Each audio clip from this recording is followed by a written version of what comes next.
about codependency. All right.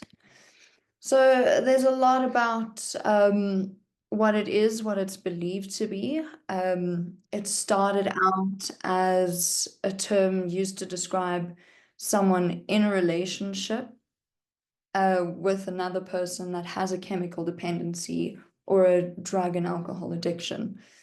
Whether it be a relationship that you have with that person or you're living with that person romantically or a family member. And that's what it used to be known as, right? So now the term codependency has been broadened to describe any codependent person that comes from any dysfunctional family.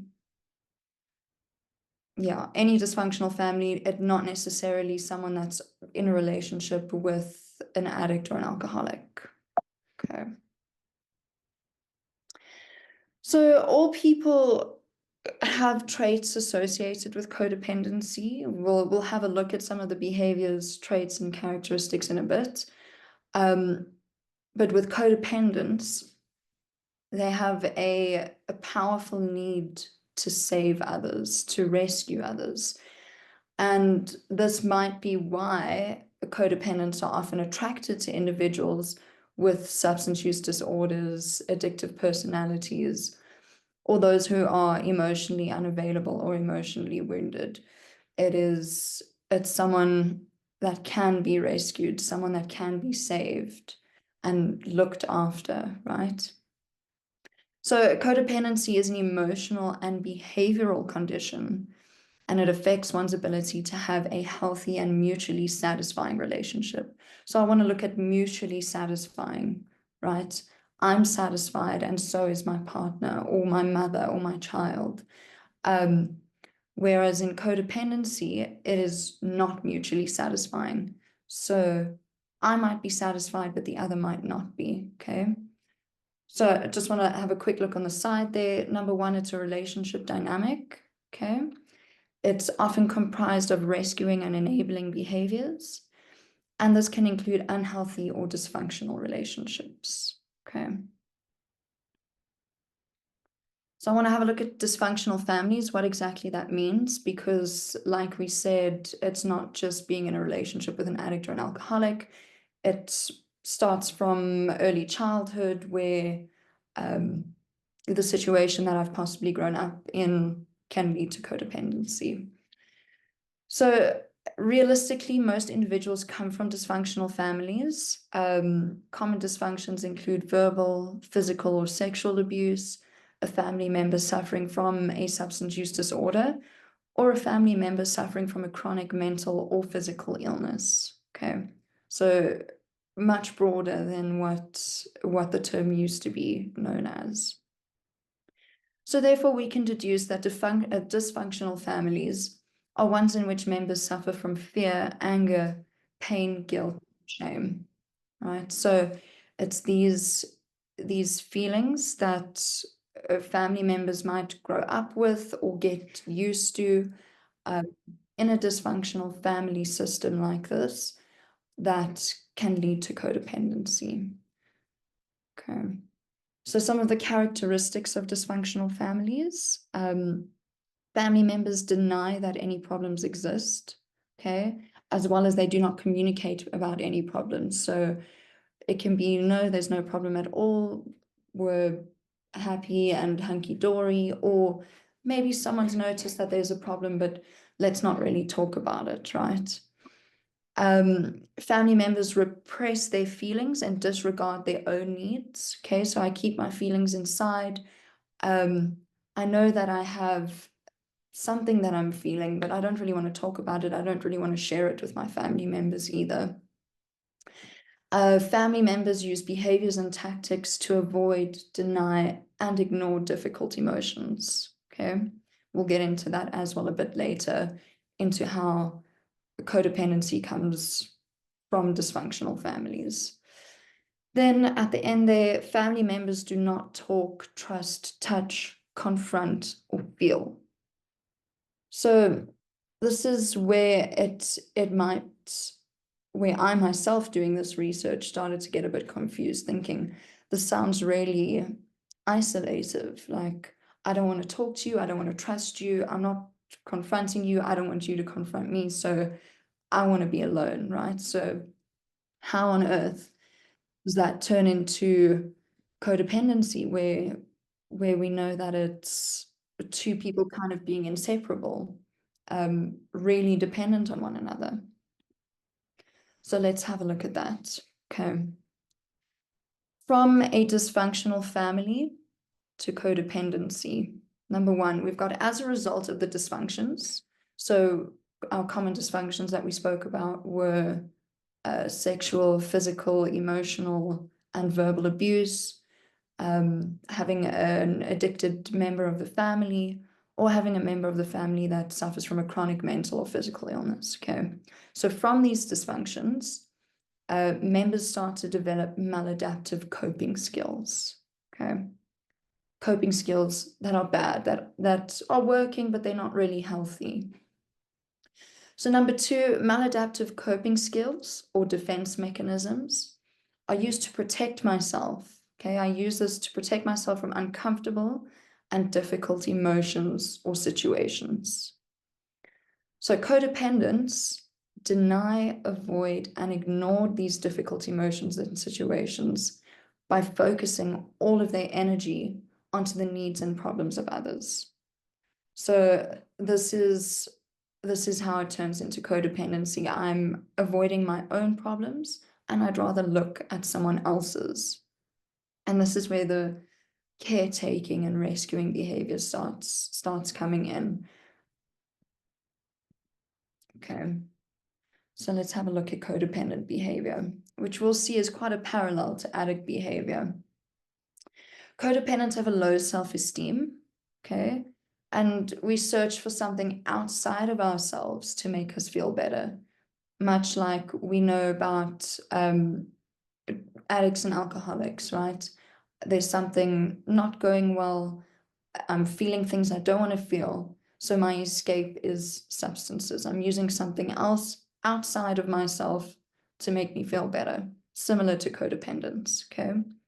So codependents look to others for this behavior, or sorry, for this issue, for finding something to make me feel better. I look to others. So a caretaker position is adopted, okay? Then a need to be needed is developed, and then it becomes an obsession. So that's kind of the progression of codependency. I take on a caretaker position, then because my caretaking is enjoyed and I'm now needed by the other person to look after them, that's satisfying me, and now I need to be needed. And then that becomes my obsession. I'm thinking about, constantly obsessing about what I can do for the next person or for that one person in order to fill my needs.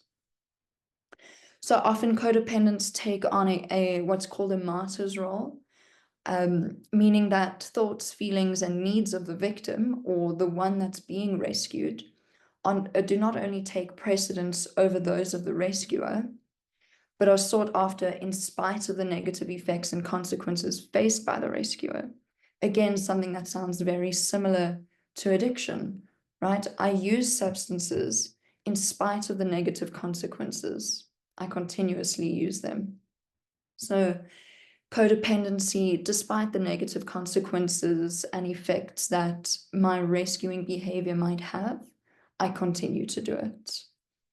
And the martyr's role is, it goes a bit deeper than that, not so much as it's taking precedence, but it actually might cause negative effects. I'm sacrificing things for myself.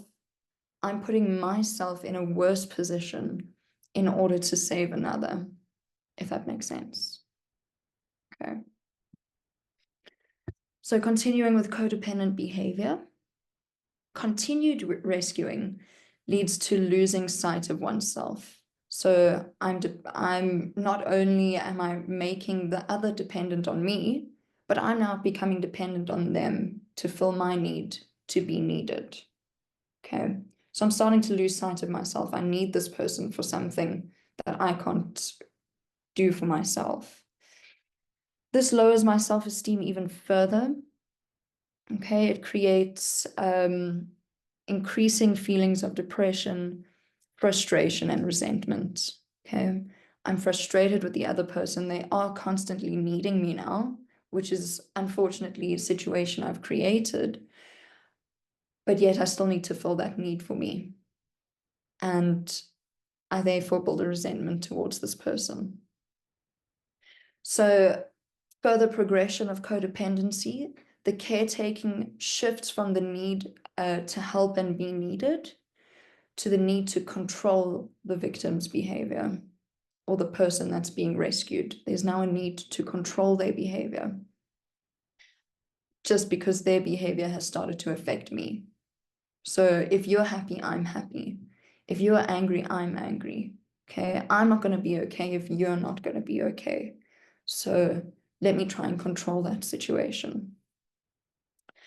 The victim or the needy person or the other codependent in this situation is then allowed to continue on a destructive path, becoming more dependent on the unhealthy caretaking of the rescuer, right? So I've created this situation where I constantly rescue another. I'm enabling them to continue doing what they're doing, their possible unhealthy behaviors or addictions, and now they rely on me for that. And now that is an issue for them as well, if that makes sense. They can't continue to do what they would normally do because they depend on me for it, or the roles might be reversed. So this therefore perpetuates the maladaptive behaviors of needing to be needed and needing to be cared for. So it's this unhealthy growing cycle where the more I care for you, the more you need to be cared for, and so on. Okay. I do want to stop here before we continue in case anybody has any questions. I don't know, Emma, if you can see anything there in the meantime. No, there's no questions in the chat, but I want to encourage everybody that if you do have a question as Carah is talking, just pop it in the chat and we'll address it as it comes up. Cool. Thank you. I'll continue. Okay. So we've already had a look at the characteristics of dysfunctional families. Here, let's have a look at the characteristics of codependency. Okay. One has an exaggerated sense of responsibility for the actions of others. Okay. So much like a wife enabling a alcoholic husband, she might stand up for certain behaviors and take responsibility for some of his behaviors, therefore allowing him to continue on his destructive path, right? The wife has allowed it to continue, saying it's okay, saying it's not his fault, so it can continue. The next one is a tendency to confuse love and pity. So with the tendency to love people, they can pity and rescue. So I'm not genuinely, wholeheartedly in love with the person. I feel sorry for them and I feel pity for them, and they are someone that I can rescue and save, and that's possibly what I'm in love with about them. Then there's a tendency to do more than my fair share all the time. All the time I will go above and beyond for the other person. Like I said, that martyr's role is putting me in a worse place by doing something for the other person, by continuously helping and enabling that other person. Then there's a tendency to become hurt when people don't recognize my efforts. Okay. So my need to be needed, absolutely. That person needs me, but are they recognizing what I'm doing for them? Are they thanking me for it? Right? If they don't, I might be hurt by that. Okay. Then there's an unhealthy dependence on relationships. So the codependent will do anything to hold on to a relationship to avoid the feeling of abandonment. So this very much appears in codependent relationships that come from one where there's maybe physical, sexual, verbal, or emotional abuse, right? In a codependent situation, there's always an imbalance of power, okay? One has more power than the other. And those roles might shift as well in time. And so in my efforts to stay in that relationship, I might not stand up to an abuser so that they can stay in control and I can stay where I am because I'm afraid of losing that relationship. Okay. The next one is an extreme need for approval and recognition, similar to the tendency to be hurt when someone doesn't recognize my efforts. I'm doing this because I want you to say thank you, or I want you to tell me how good I am at it. And if you're not going to give that to me, then I'm not going to do it for you, essentially. Okay. Then there's a sense of guilt that starts to arise when I start asserting myself. Okay. I might have a certain boundary that I'm wanting to set, and I do that. My codependent partner disagrees, and that's fine. I sit back down, I agree with them, and I feel the sense of guilt for trying to assert myself in the first place, for trying to state my side of the story, or whatever situation it might be, because there's that power imbalance. I would like them to remain in control, or they need to remain in control, and they want to remain in control. Okay. Then there's a compelling need to control others. So this is also what we spoke about earlier. I now have the need to control my partner's behavior, whether it be a romantic relationship, a child, a mother, a brother. Okay. I have a need to control their behavior because their behavior and their feelings directly affect me and how I'm going to feel and behave. Okay. Can I Then there's a interject here, Cara? Sorry. Sure. I think we're also talking about controlling everything around. Mhm. It becomes the drug that the codependent seeks. And I want to emphasize, because I think this is so important, that families and whoever's present on the platform can really look inside. And things like, I mean, we get shocked, right, when parents are bringing somebody into treatment and they, have you got a warm jacket? Have you got warm clothes? They'll drop off piles of food, piles of sweets and chocolates and cigarettes, and they get very upset with us when we say, no, there's a boundary, they can only have a limited amount. And that's another form of control, because the whole situation is so out of control. And the codependents need to control the person in trouble, or the person that they're able to. And it's as powerful as a drug. I think you spoke about a power imbalance. And that's such a powerful analogy, because only when you're really looking inside do you recognize that this is my problem. For so long, it just feels so normal and it feels so right. And we'll say things like, well, I have to because look at how out of control my son is. Or I have to because my husband, doesn't go to work. But it's really hard for the codependent to see just where in their life are they trying to get control. And that's where the change needs to come. Yeah, absolutely. It makes me think of trying to control situations in where you might think you can predict the outcome. If something happens, my child's going to be upset about that and upset with me for that happening. So I try my utmost best to control the situation and make sure that that doesn't happen. And that obsession to control something that I really can't, right? Okay.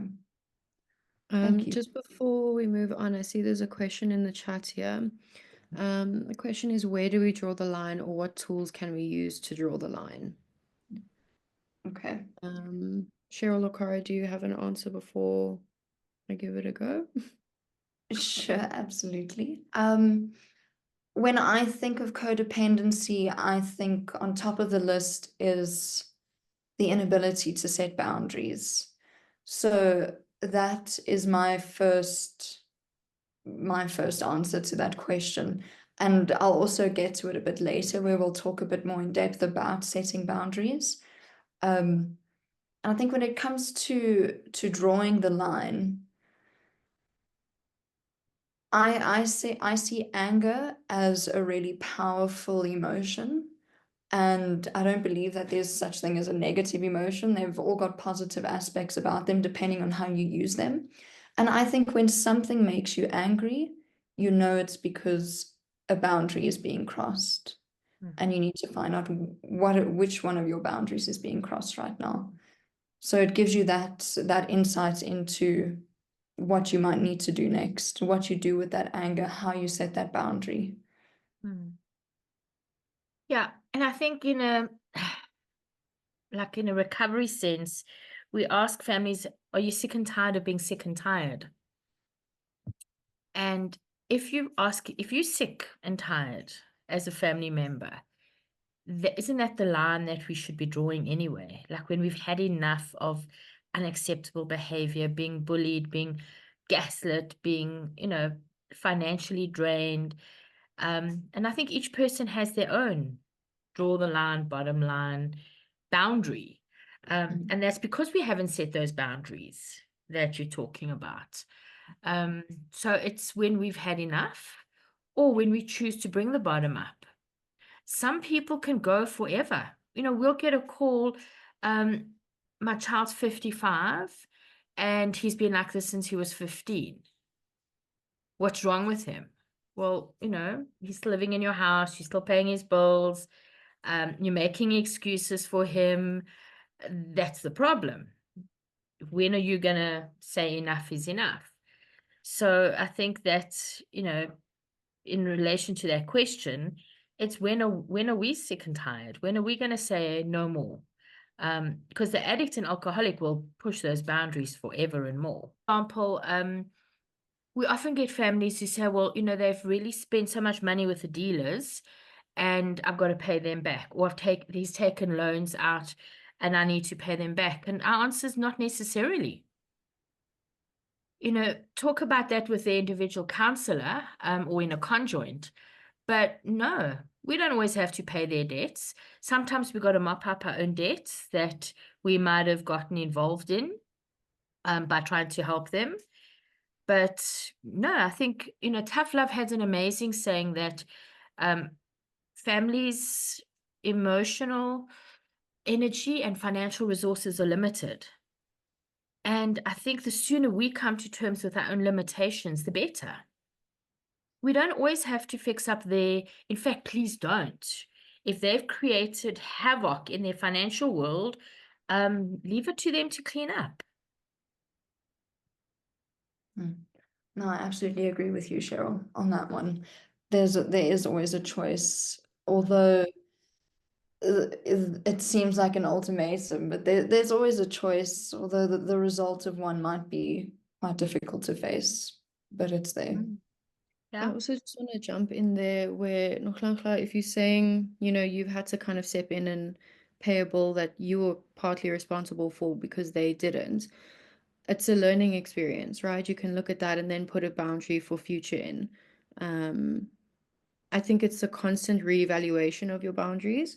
And if it gets overstepped, it's about having that conversation and that communication and not just letting it slide and having a huge fight where the actual issue isn't addressed. So I think it's about reevaluating those boundaries and then communicating efficiently around it.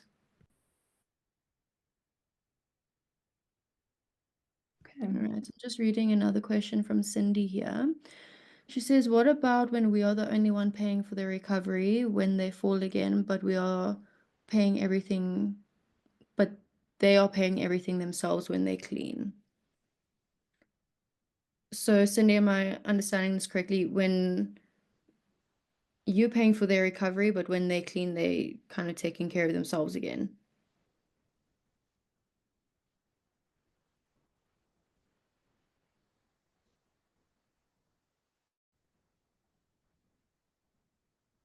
Okay. Cheryl or Cara, do you guys have any feedback on that? Sure. So I think that's a boundary in itself. It's almost like what I mean, I don't want to go off on a tangent here and talk about the motivation to get someone into recovery, like paying for their treatment or something like that. But if it sounds like a boundary to me. When you're clean and sober, you're going to start paying for your own things, and they're in treatment, and that's the boundary now. Coming out of treatment clean and sober. I think what can be said further is not just when you're in recovery will you be paying for your own things. If something happens, relapse comes up, then there needs to be that boundary there for you financially as well. You are still going to be responsible for your own financials thereafter. And I think each situation has its own merit. There's oftentimes I'll say to my loved ones, I'll pay for rehab, but nothing else. I'm not paying for tuck. I'm not paying to replace your clothing. I'm not paying for cigarettes. I'm paying a treatment bill because that's what I choose to do. It's not, and I'll never throw it against you. I also make my loved ones pay it back. So I have a contract with them, and I believe that when somebody pays towards their treatment and their recovery, even post, then they're more motivated to hold on to it. But we don't have to indulge all the little niggly things. You know, I love the demands our patients give us. I have to have sparkling water with Canderel. No, you don't. That's a luxury. Why must your family pay for that? And the family's like, oh, well, I've brought the Canderel. Why? It's an extra expense. So what Cara keeps saying is it depends on our own boundary and when we've had enough. This is what a lot of families struggle with, is you put that boundary in place verbally and then it gets broken, and then as a codependent it's really difficult to put a consequence in place.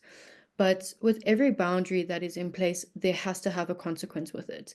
If you do this, unfortunately this is going to happen, and you have to actually do the consequence, as difficult as it is and as painful as it is, and as much as you're going to feel like a bad person and like they don't love you and that guilt and shame will resurface. For the best interest of both of you, putting that consequence in place and following through with it is vital, because if you put a boundary in place with a consequence and they break the boundary and no consequence is put in place, they're not going to take you seriously next time you put a boundary in place. So it's about having a relevant consequence, but then actually following through. I think that's the most important part. Absolutely, that follow through, because just like a boundary, it can be said, so can a consequence. The consequence can also be said, but that follow through, like Emma says, is critical for the boundary to actually have an effect in some kind of way. Yeah, Cara's going to speak a little bit about family support afterwards, but I found tough love to be the most effective in dealing with this, because on a weekly basis, you'll go to a meeting and you'll set your own bottom line and long-term stand, and then work towards enforcing it. So it's important to understand it's a process. It takes time. We have to be ready to set those boundaries and then enforce those consequences. And it also ties in with, again, that pain that we've lived with, and when are we sick and tired of being sick and tired. In my family, I got to the tough point very quickly, but the other codependents took 20 years. So it exacerbated the problem for years and years and years and years. So I had to put my own boundaries in place about what I would tolerate, what I wouldn't tolerate, and how I wanted to live my life, and letting the codependents in my life live their life without judgment and criticism. but also not partaking. So it's a long process. I can't explain this enough, but it's as long as a piece of string. Each of our process is different, based on our past, our historical experiences, and our levels of trauma and pain. Yeah, absolutely. Thank you so much, Cheryl. I just want to check for any questions before I continue with the characteristics. No, continue. Thank you, Nonfanta. So to continue with the characteristics of codependency, moving on from a compelling need to control others, which you've spoken about now quite extensively, there's a lack of trust in myself and or others. Okay. So I'll go back to the power imbalance again, where I might rely on another to make decisions for me. Okay, in that kind of codependent situation where now my partner has the powerful upper hand in the situation. So I rely on that person to possibly make all my decisions for me. I can't move on with my career, with my education, unless I get the go-ahead from this person. And therefore I lose trust in myself to make my own decisions for something like that. Something like setting a boundary, like we're talking about as well. Getting so ingrained and entrenched in that codependent relationship, boundaries might be quite a difficult thing to start setting because I don't trust myself. I don't trust my feelings anymore. I haven't allowed myself to feel them for a very long time. Okay. Back to a fear of being abandoned or alone. Okay. So with codependency, identifying myself and who I am relies on who that person is and how they see me and how I think they see me. So therefore, without them, who am I? Then I'm really scared that they're going to leave, that I'm going to be abandoned, that I'm going to be left alone. Who am I going to be without them? Okay. Difficulty identifying feelings. So again, from the dysfunctional family to a codependency or a codependent relationship, I've consistently denied, avoided, and ignored feelings, ignored problems. So therefore, I no longer am able to identify what I'm currently feeling. I haven't allowed myself to do that.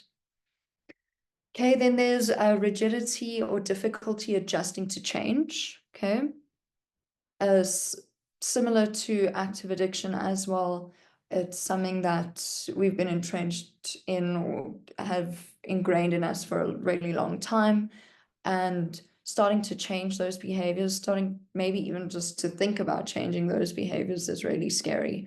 Like I said, being reliant on another person and knowing that that person is reliant on me, why would I want to change that situation? It kind of, most of the time in my head, sounds like it's really happy all the time. But like I said, that's denying, that's ignoring those uncomfortable feelings. That's why I feel like the situation might be fine and happy. Then problems with intimacy and boundaries. Okay, we've spoken about boundaries as well. I'm scared to hurt the other's feelings. I'm scared to possibly get intimate and share my feelings with that person because of this power imbalance as well. I don't know how to connect with that myself. How am I going to share it with another? Okay. Chronic anger. So that also might be from bottling things up, keeping it inside. I've not allowed myself to express it. I don't actually want to express it and I don't want to feel it. And then it becomes explosive. Okay. Lying and dishonesty again. I'm not being honest about what I want, what I feel. I might be enabling a situation or have to lie and be dishonest in order to enable another, to rescue them from certain situations, to rescue them from feelings. Then poor communications. Again, this is also about setting boundaries, talking about your feelings or your emotions or your experiences. I might not feel safe sharing that with the other person, or like it's necessary. Like, I'd rather allow them to have the time to speak about that. My feelings aren't important.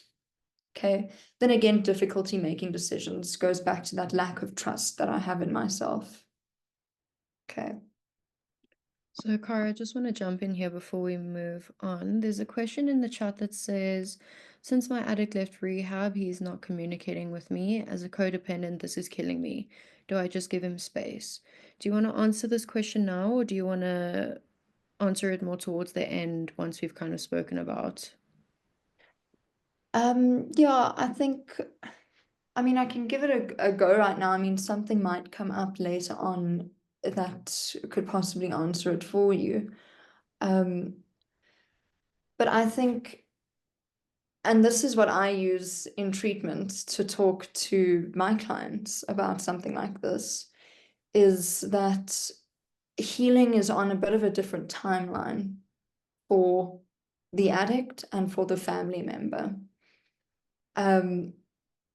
For our clients, at least, we know that they've come in for at least a 21-day to 24-day inpatient program where there's groups, day in, day out, individual therapy, and that's treatment for 21 days. It's, I don't want to lie and give you a crazy amount of groups and individual therapy sessions that they would have, but it's a lot. And then there's extended treatment as well, where people might go off to River Manor, and same schedule there with groups and individual therapy throughout the day. And then some come to halfway and join outpatient, where there's a group therapy session every day of the week, or of the working week, as well as one-on-one counseling.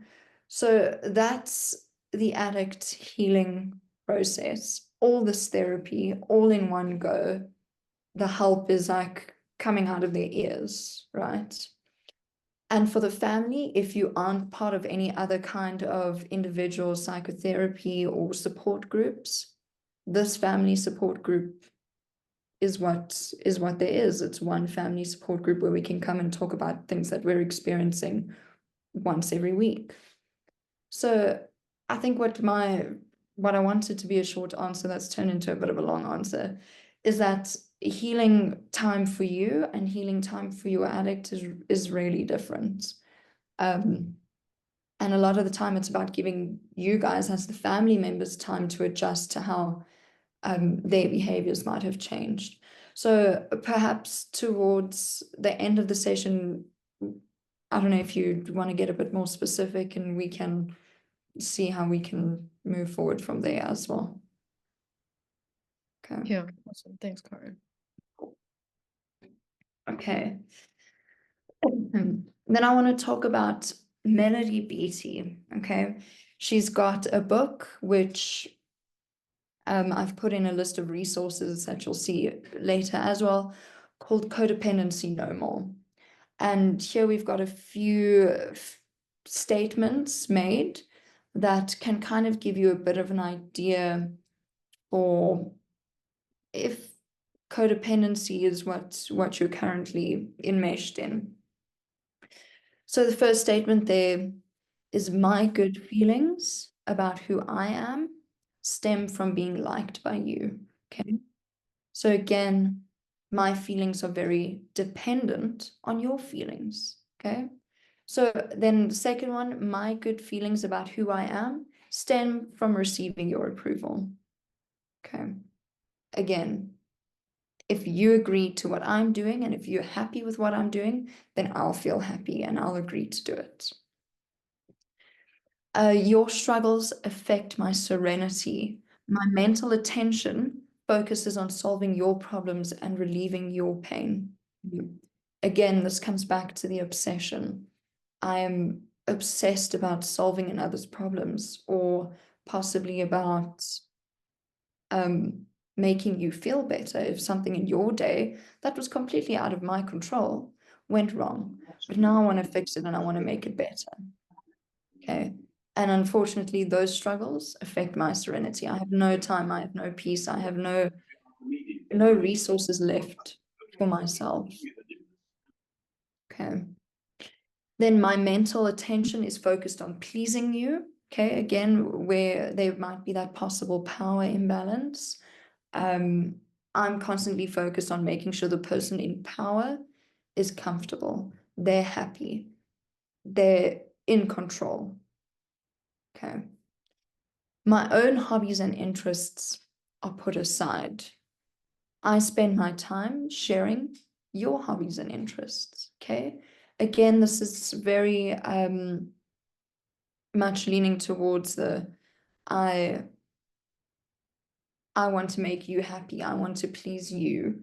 And don't worry about me. I'm not able to currently communicate with you. I'm not able to set boundaries. So I'll just go ahead with what you're saying. Okay. Then your behavior is dictated by my desires as I feel you are a reflection of me. Okay, again, this is trying to control another. Okay. What comes up for me with this statement is possibly a mother-child or a parent-child situation. Your behavior is a reflection of me. So I'm going to try my best to control it in every possible way that I can. Okay. Then on the next side up at the top, I am not aware of how I feel. I am aware of how you feel. And I'm not aware of what I want. I ask what you want. And if I'm not aware, I assume. Okay.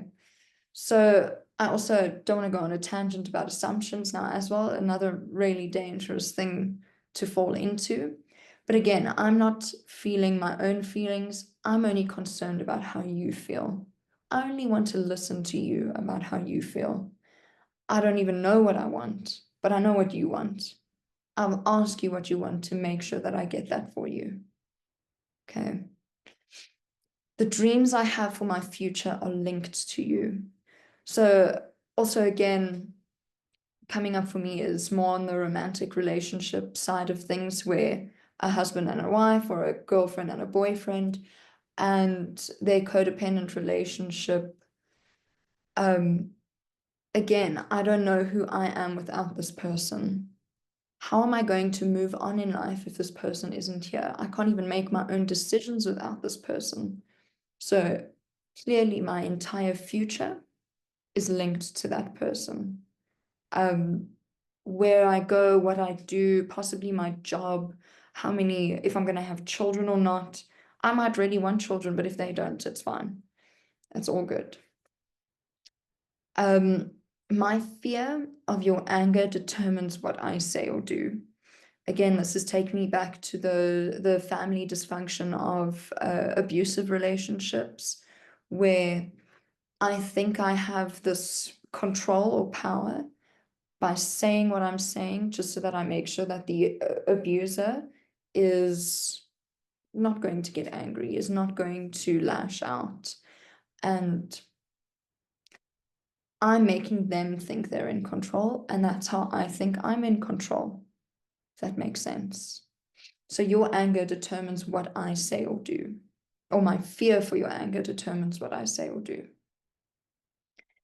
Then I use giving as a way of feeling safe in our relationship. Again, that fear of abandonment, that fear of being alone. I want to make sure that you're looked after and cared for and loved, when I might in fact internally pity you. But I will do whatever I can for you to ensure that you don't leave me. And again, this isn't even only based on romantic relationships about a partner leaving another. This can very well be a brother and a brother, or a brother and a sister, or a child and a mother. And it often sounds like it's something that's only possible in a romantic relationship. Like, I will give you gifts so that you stay, or my dreams of my future even rely on you or are linked to you. But these things are very possible in familial relationships as well. Carah, I just want to jump in there as well with the giving. I think where my mind went to was just gifts, but it's so much more than that. It's giving of time and energy and worry and compassion and rescuing. Let me go fetch you from this place. Let me make an excuse for you here. Like, it's giving so much more than just materialistic things. It's giving a sense also of your identity. Like, you invest so much in that person in order for you to feel safe, in order for you to feel secure in that relationship, because that relationship becomes such a large part of who you are. So the giving is not just material, it's every resource that we have. Absolutely. Awesome. Thank you, Emma. I did want to add something to that now, and I lost my train of thought. Sorry. I'll move on to the next one. I'll get back to it if I can remember. So my social circle diminishes as I involve myself with you. Again, this is where that power imbalance might come in.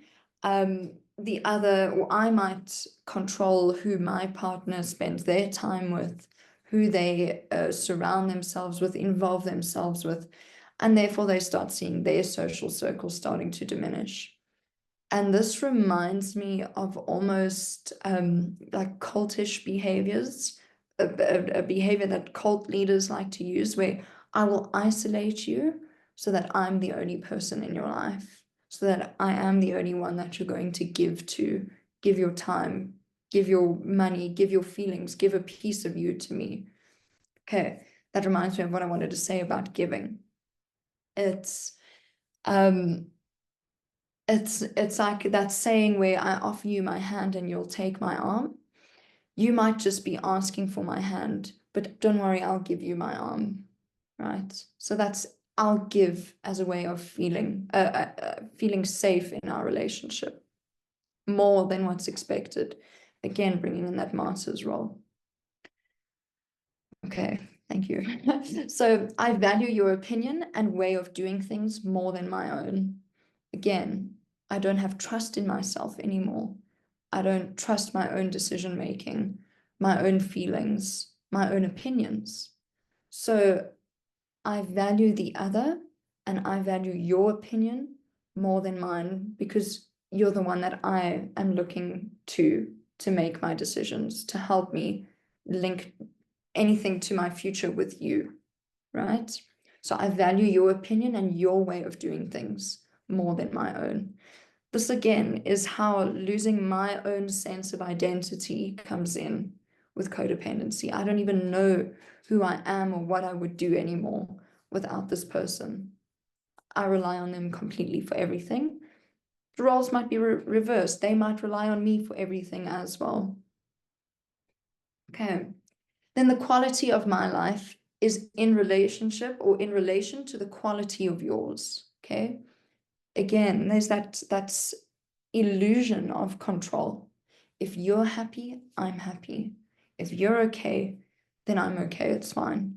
If you're upset, then I'm upset, and I'm upset for you. Okay. It's it is an illusion of control, because I might think that I'm controlling the situation and the relationship, but in actual fact, the relationship has control over me. The relationship has control over what I say, what I do, what decisions I make, even how I feel. Okay. Anything further before we move on? Nothing from Emma. Cool. Or Cheryl, thank you. All right, so let's have a look at overcoming codependency. These 3 steps are helping yourself, okay? First, I always say, first and foremost, you need to be aware of things before you can start to change them. So we've just gone through a whole bunch of behaviors and characteristics of dysfunctional families and codependency. So awareness of these behaviors and characteristics is the first step of overcoming it. I can't change it if I don't know what it is. Then number 2, setting boundaries, okay, with yourself and your loved ones. So to go a bit deeper into boundaries, Emma already explained about having a consequence attached to that. That really is the only way of reinforcing it. If you cross it, if you don't do what I'm asking you not to do or to do, then there's a consequence. I'm going to stop seeing you. I'm going to stop talking to you. I'm going to stop giving you money. Okay, that's the consequence. If the boundary is crossed and the consequence is not upheld, then the behavior is going to continue.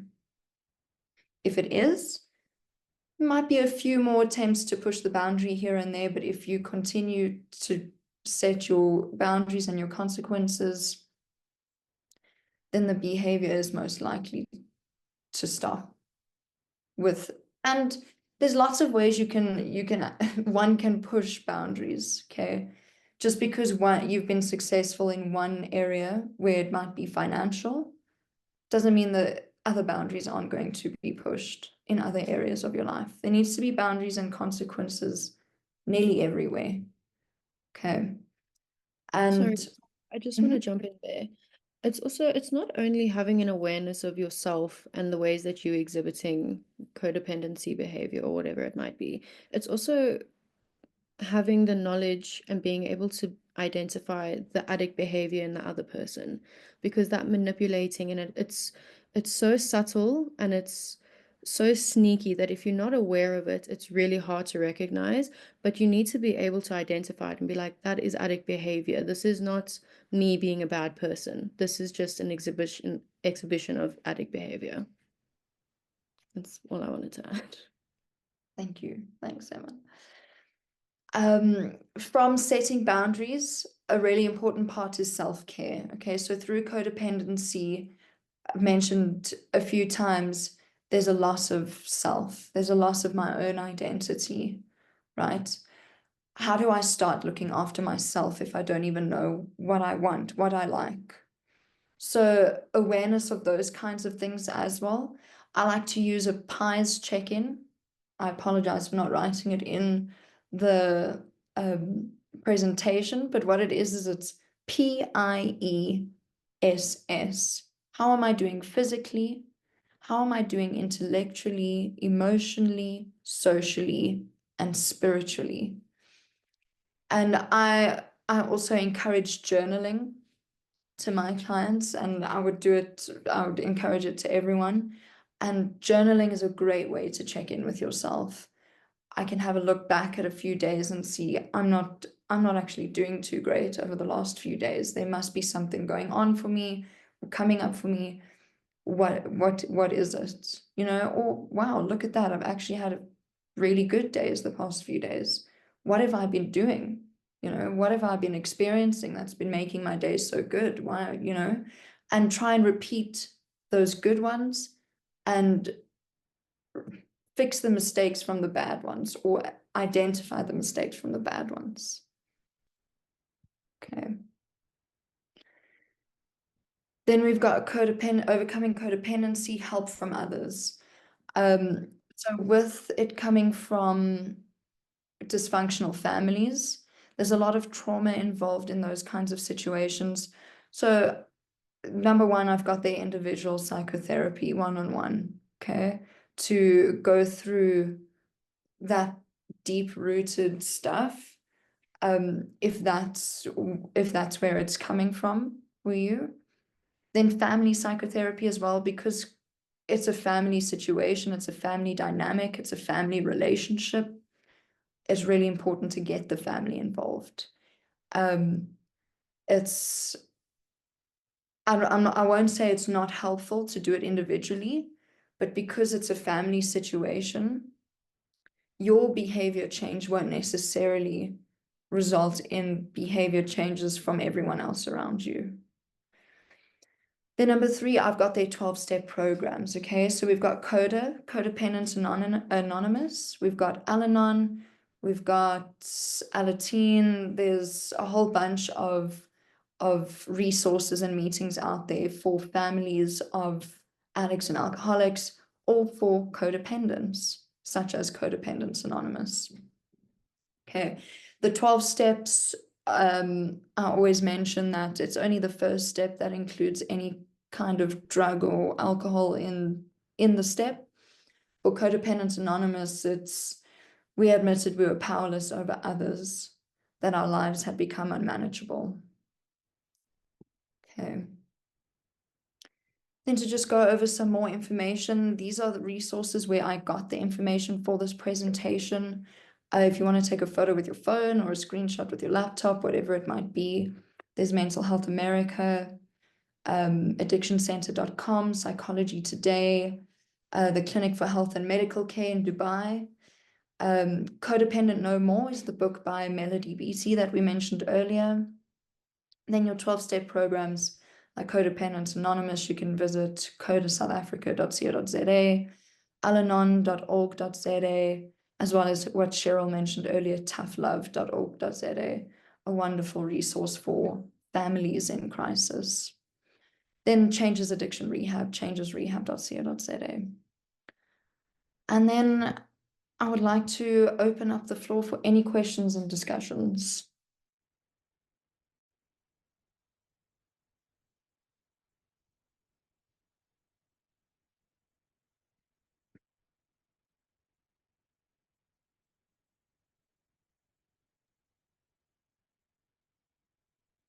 Thanks, Cara. I think you've given us a lot of info. Before we open for Mill, I think this is a very difficult topic, and it's very difficult to look inwards. And I think we need to do this again in the near future, because it's something we don't just recover from very quickly. But also, when you talk about psychotherapy, most codependents learned many of these techniques when they were very young.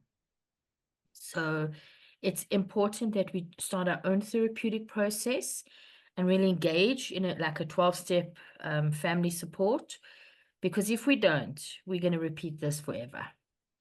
So it's important for us as well as for our loved ones. So as awkward and uncomfortable it is to have heard what you've said, I'm hoping that either tonight or maybe next week, whoever was in the presentation can start thinking about it and ask the relevant questions or share in the next couple of groups that come up. You know, that's something we can all take home with us or away with us this week, is how am I feel? Or how do I feel? Because I think most of us deal so much with resentment and anger, and then we feel obligated, like we don't have a choice. So thanks for raising that. Absolutely.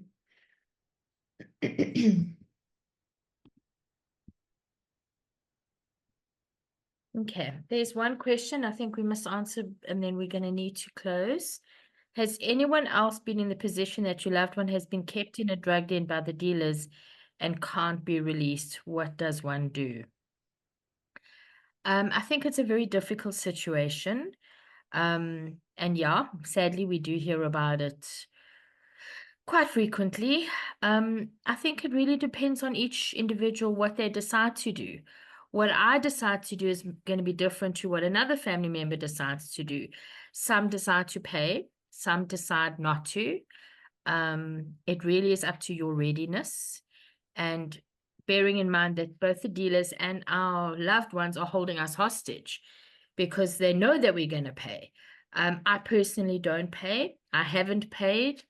Nothing has happened other than the chaos of active addiction. But they play on our feelings. So I think if a family member decides to pay, then that needs to be for them, not for their loved one. So it's a decision I make. I'm going to do this. I can't hold it against him. I can't throw it in his face.